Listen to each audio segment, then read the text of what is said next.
आप कैसे रीड कर रहे हो? कोई स्टॉक लॉन्ग या शॉर्ट्स?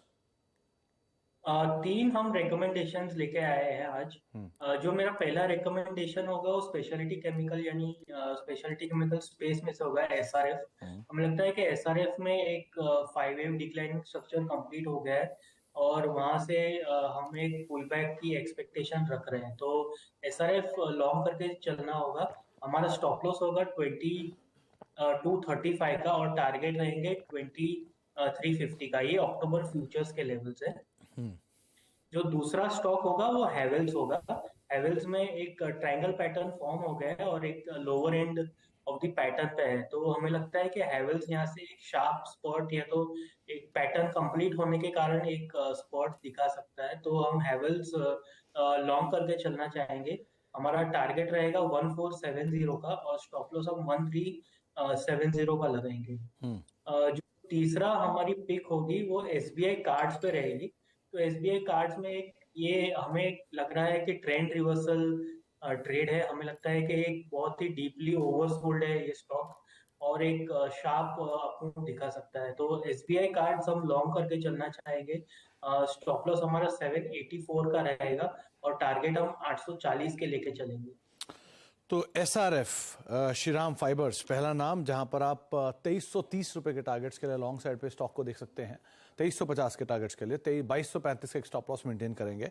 हेवेल्स 1470 के टारगेट्स के लिए आप लॉन्ग जाएंगे, 1370 का एक स्टॉप लॉस यहां पर मेंटेन करेंगे। और एसबीआई कार्ड 840 रुपए के टारगेट्स के लिए आप लॉन्ग जा सकते हैं, 784 का एक स्टॉप लॉस यहां पर मेंटेन करके चलने की राय आपको जतिन सर दे रहे हैं। तो तीन स्टॉक, तीनों के तीनों लॉन्ग साइड पर आप स्टॉक्स को देख सकते हैं। जतिन सर, आज फर्टिलाइजर स्पेस में काफी एक्शन है। चंबल फर्टिलाइजर, जीएनएफसी, ये बाकी कैश मार्केट के शेयर, आरसीएफ एंड ऑल, सब में भी अपमूव है। यहां से कोई नाम आप पिक करना चाहोगे क्या? अगर जो मैं कैश के अगर जो फर्टिलाइजर की मैं बात करूं तो हमें लगता है कि दीपक फर्टिलाइजर एक स्टॉक है जो हमें बहुत ही अच्छा लगता है। दीपक फर्टिलाइजर एक राउंडिंग बॉटम फॉर्मेशन में से ब्रेकआउट दे रहा है आज के ट्रेडिंग सेशन में। हमें लगता है कि कहीं ना कहीं 722 से लेके 780 तक का एक स्ट्रॉन्ग अपमूव। जी। और जतिन सर, एक एनएमडीसी और देखो, आप लगातार 3 दिन से ये अपने हायर लेवल्स को ब्रेक करके ही क्लोज दे रहा है। आज भी करीब 2.5% की तेजी है। बीते सत्र में, शुक्रवार के सत्र में भी अगर इसका 5 दिन का चार्ट देखो तो ज्यादा क्लियर होगी सिचुएशन की। बीते सत्र में भी इसने 1.5-2% का अपसाइड दिया। उससे पहले भी ये 5% के एफ एंड टॉप गेनर्स में शुमार हुआ। सो लगातार तीसरा सेशन है जबकि अपने हायर्स को ब्रेक करके क्लोज दे रहा है। आप कैसे रीड कर रहे हो उसको? देखिए एनएमडीसी में आई थिंक हमारी लास्ट जब बात हुई थी तो मैंने 169 से लेके 172 तक के टारगेट्स दिए थे, तो हमें लगता है कि वो टारगेट्स अभी भी इंटैक्ट है। हमें लगता है कि ये जो लास्ट 3 दिन की या 4 दिन की शार्प राइज हुई है, तो मेरे को लगता है कि उसमें ट्रेंड तो इनफैक्ट स्ट्रांग ही हुआ है ऊपर की तरफ। मेरे को नहीं लगता है कि अभी भी इसमें थोड़ी वीकनेस आई है। अगर जो वीकनेस आनी है तो 160 के नीचे अगर जो स्लिप होता है तो ही वीकनेस आएगी, तो इसके लिए हम अपने टारगेट्स 169 172 के लिए इंटैक्ट रहेंगे और एक ट्रेलिंग स्टॉप लॉस आप 160 का लगा सकते हैं। तो 160 का एक स्टॉप आप लॉन्ग ले सकते हैं, लेकिन जो तेजी है वो 170 प्लस स्टॉक को लेके जा सकती है। वैसे भी आउट परफॉर्मेंस स्टॉक के अंदर लगातार बनी है। 164-65 के जोन्स में भी एक स्टॉक कामकाज करता हुआ दिखाई पड़ रहा है। एमसीएक्स आज न्यूज फ्लो ड्रिवन भी है और एफएंडो का टॉप गेनर भी बन गया है। 4% की तेजी है। यहाँ तेजी कैप लग रही है आपको क्या इस जोन में, या फिर अभी भी मोमेंटम बना रहेगा इसमें? देखिए एमसीएक्स का इमीडिएट जो अगर मैं टारगेट मुझे जो दिख रहा है 2245 तक का है, और अगर जो पोजिशनली इसको होल्ड करना चाहते हैं तो 2335 तक के टारगेट्स है। मेरे को लगता है कि ये 3-4 दिनों के कंसोलिडेशन के बाद फिर से आज एक ब्रेकआउट दिया है, तो इसमें लॉन्ग करके ही चलना चाहेंगे। और अगर जो 2107 का एक लेवल आ रहा है जिसके नीचे जाएगा तो स्ट्रक्चर थोड़ा वीक हो जाएगा। इसके लिए 2107 के एक ट्रेलिंग स्टॉप के साथ में 2245 इमीडिएटली और ऊपर में 2335 के टारगेट के लिए इसके लिए लॉन्ग साइड की तरफ प्ले करना चाहूंगा। जी। बंधन बैंक, बीते सत्र में एक हेवी सेल ऑफ था स्टॉक के अंदर और कुछ बस भी था मार्केट में जिसके बीच में स्टॉक टूटा था, लेकिन आज शॉर्ट कवरिंग का एक अच्छा कैंडिडेट दिख रहा है। करीब 7% के आसपास का ओवर रिडक्शन है और 1.5% की अच्छी तेजी भी है इसमें, लोअर लेवल से बढ़िया पुल बैक है। क्या करना चाहिए इसमें बंधन बैंक में? देखिए, बंधन बैंक में अभी भी स्ट्रक्चर जो है वो on a closing basis weak ही है। हमें लगता है कि अभी भी वो अपने जो फॉल हुआ था उसका ज्यादा रिट्रेस नहीं कर पाया है। इवन आई थिंक 50% भी रिट्रेस नहीं हुआ है। इसके लिए मैं इसे लॉन्ग करके चलने की सलाह नहीं दूंगा। हमें लगता है कि ये और 235 तक के लेवल्स जहाँ पे उसकी 200 डे मूविंग एवरेज है, वहां तक स्लिप हो सकता है। एक शार्प सेल ऑफ के बाद एक पुल बैक आया है, लेकिन वो एक ट्रेंड रिवर्सल का संकेत नहीं है, सिर्फ एक शॉर्ट कवरिंग हो सकती है। लेकिन मेरे को लगता है ट्रेंड अभी थोड़ा वीक है। ट्रेंड वीक साइड पे ही दिख रहा है। डेल्टा कॉप आज बहुचर्चित 8% का फॉल, एफएनडो का टॉप लूजर, 130 का क्रूशियल जोन जिसके नीचे अब ये कामकाज कर रहा है। क्या करना चाहिए यहाँ पे? देखिए, डेल्टा कॉप में जिस तरीके से जो फॉल आया है, मेरे को लगता है कि आई थिंक हमारी पहले भी बातचीत हो गई थी, उसमें 114 तक के हमने लेवल्स दिए थे।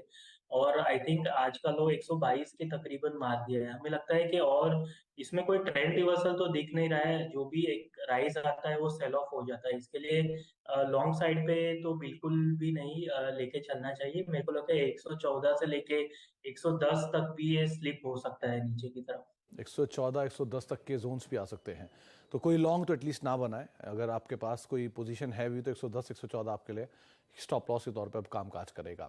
एक ब्रेक का वक्त हो गया है, ब्रेक के बाद लौटेंगे और आगे बातचीत जारी रखेंगे जतिन सर से। एक सस्ता ऑप्शन आइडेंटिफाई करवाते हैं उनसे, छोटे से ब्रेक के उस पार। फ्यूचर एक्सप्रेस और मार्केट्स बिल्कुल फ्लैट, 10 अंकों के आसपास की बढ़त के साथ निफ्टी सेंसेक्स फ्लैट 28 अंकों पर और निफ्टी बैंक भी करीब 18 अंकों पर कामकाज कर रहा है। यानी कि मोरलेस यथास्थिति बरकरार है, बिल्कुल फ्लैटिश टोन पर इंडिसेस ट्रेड करता हुआ।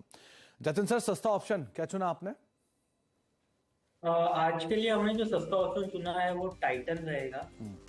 3300 का जो एटीएम का कॉल है वो बाय करके चलने की सलाह रहेगी। हमें लगता है टाइटन में एक इनसाइड बार पैटर्न का एक ब्रेकआउट आया है। लास्ट वीक एक इनसाइड बार पैटर्न बना था और हमें लगता है कि ये वीक में ये कंसोलिडेशन ऊपर की तरफ ब्रेक होगा, तो 3300 का कॉल लेके चलना चाहेंगे।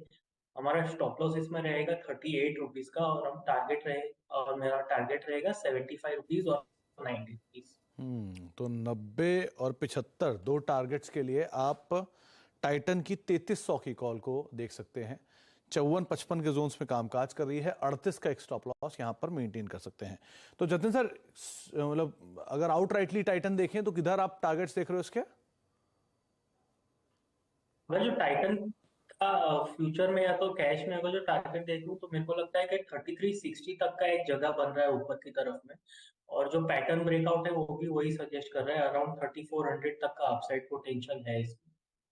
आपने हेवल्स का नाम लिया, पॉलीकैब पे आपकी राय? क्योंकि पॉलीकैब भी अच्छे एफ एंडो टॉप गेनर्स में शुमार है, 2% के आसपास की तेजी है। इसको कैसे रीड कर रहे हो आप? देखिए, Polycab one of the out performing stocks रहा है रिसेंटली। थोड़ा साइडवेज भले ही हो गया है, लेकिन इसमें जब भी ये 20 डे के करीब आता है वहां से फिर से एक बाइंग मोमेंटम दिखता है इसमें। पोजिशनली मैं देखूं तो 5800 से 5900 जहाँ पे उसकी वीकली अपर बोलिंगर बैंड है, तो वहां तक ये जाने की पोटेंशियल रखता है। लेकिन ये पोजिशनल टारगेट्स होंगे। मेरे को लगता है कि धीरे धीरे 6000 के करीब करीब ये जा सकता है। एक बार आईटीसी और देखना आप जतिन सर, डे हाई पर कामकाज कर रहा है 451-52 पर, और आज एफएनडो में, मतलब आज इंडेक्स को सपोर्ट में भी इसका कुछ कुछ कंट्रीब्यूशन आ रहा है। एफएमसीजी रादर पूरा कंट्रीब्यूट कर रहा है थोड़ा थोड़ा। इसको आप कैसे रीड कर रहे हो?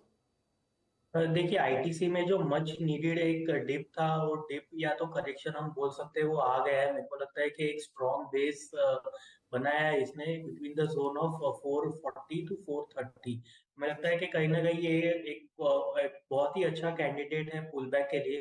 मेरे को लगता है कि इसमें शॉर्ट टर्म में या तो अगले 1 से 2 हफ्ते में एक शार्प अपस्पॉट दिखना चाहिए जो 480 तक के लेवल्स हमें दिखा सकता है। इसके लिए आईटीसी बहुत ही अच्छा पिक हो सकता है for next couple of weeks. 480 तक की चाल यहाँ पे आते हुए दिखाई पड़ सकती है, इस लिहाज से भी आपको नजर रखनी होगी। बहुत बहुत शुक्रिया जतिन सर हमारे साथ मौजूद रहने के लिए और सभी शेयरों पर, बाजार पर अपनी राय रणनीति साफ रखने के लिए। तो लॉन्ग साइड पे आप जा सकते हैं एसआरएफ में, लॉन्ग साइड पे आप जा सकते हैं हेवेल्स में। एसबीआई कार्ड एक बड़ा पुल बैक का कैंडिडेट बन सकता है, और साथ ही साथ एक सस्ता ऑप्शन टाइटन का जो कि 3300 की कॉल है। आप 90 और 75 के टारगेट्स के लिए इसको भी देख सकते हैं। एक ब्रेक का वक्त है, ब्रेक के उस पार आशीष वर्मा आपके साथ मौजूद रहेंगे, सास बहू सेंसेक्स लेके। नमस्कार।